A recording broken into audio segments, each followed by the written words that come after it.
Hello hi అండి, అందరూ ఎలా ఉన్నారు? ఇవాళ వీడియోలో ఈపీఎఫ్ ఖాతాదారులకి ఒక ఇంపార్టెంట్ విషయాన్ని నేను చెప్పబోతున్నానండి. వీడియోలోకి వెళ్ళే ముందు ఇలాంటి విషయాలు మీరు మరింత తెలుసుకుంటే వీడియో కింద సబ్స్క్రైబ్ బటన్ ఉంది, దాన్ని ట్యాప్ చేసి మన ఛానల్ సబ్స్క్రైబ్ చేసి పక్కనే ఉన్న బెల్ బటన్ని యాక్టివేట్ చేయండి. అండ్ అంతేకాకుండా లైక్ చేసి మన ఛానల్ సపోర్ట్ చేయండి. ఇక్కడ టాపిక్ని స్టార్ట్ చేస్తే కనుక మీరు ఇక్కడ చూడొచ్చండి.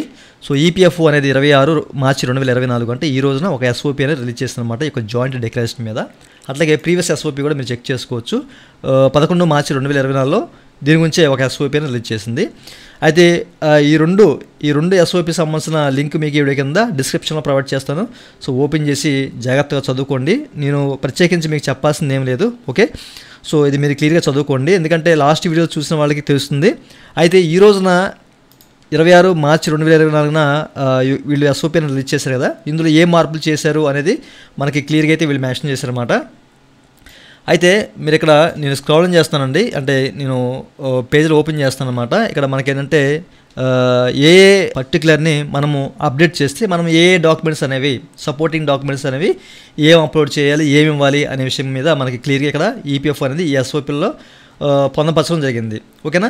అయితే మనము ఈ యొక్క రిలేషన్షిప్ అంటే ఫాదర్ నేమ్ కానివ్వండి, మదర్ నేమ్ కానివ్వండి, సో మీరు ఒకవేళ చేంజ్ చేయాలంటే కనుక సో వాటికి అదనంగా మనకి ఒక 4 సపోర్టింగ్ డాక్యుమెంట్స్ అనేవి వీళ్ళు ఇక్కడ యాడ్ చేశారు. ఇంతకుముందు మనం వీడియోలో అంటే ఒక ప్రీవియస్ వీడియోలో చెప్పుకున్నాం, ఓకేనా? Aadhaar card, pan card, 10th అలాగే 12th school certificate and driving licence, ఓకేనా? సో వీటిని ఈ డాక్యుమెంట్స్ మీరు అప్లోడ్ చేసి ఎంచక్క జాయింట్ డిక్లరేషన్లో మీ సంబంధించిన అంటే మీ ఫాదర్ నేమ్ కానివ్వండి, మదర్ నేమ్ కానివ్వండి, రిలేషన్ అనేది మార్చుకోవచ్చు అని చెప్పేసి మనకైతే క్లియర్గా చెప్పడం జరిగిందనమాట, ఓకేనా?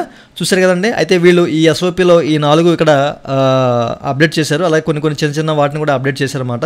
మీరు ఆ ఎస్ఓపీ ఈ ఎస్ఓపీ రెండు దగ్గర పెట్టి చెక్ చేయండి. అయితే మనకేంటంటే అదనంగా ఇక్కడ ఇన్సర్టెడ్ ఇన్ ద ఎస్ఓపీ వర్షన్ 2 అని చెప్పేసి మెన్షన్ చేశారు.